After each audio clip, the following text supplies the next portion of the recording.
مسائل kale wuxuu leeyahay oo afraad sharadka diintu maxay ka qabtaa haddii wax lagu kala qaato asalan sharadka wax lagu kala qaatay way bannaan tahay haddii shuruudiisa la eego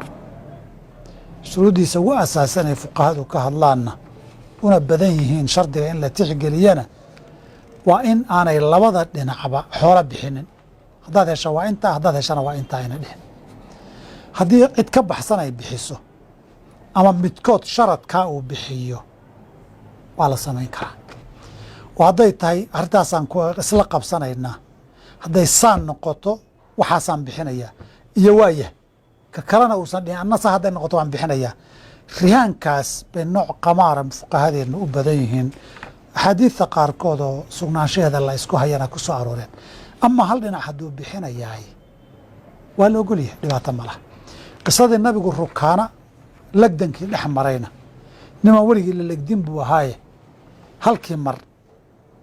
100 neef uu geelu sharad ku galay wuxuu yidhi maxamedow haddaad ilagado 100 geelaan bixinaya markaasaa rukaana la legday markaasuu yidhi igu celi mar labaad 100 kalaan bixinaya markaasaa la legday haddana markaasuu saddex mar waxaa yidhi 100 bay iga tahay haddana 3 jeer baa la legday wuxuu yidhi weligee dhinacayga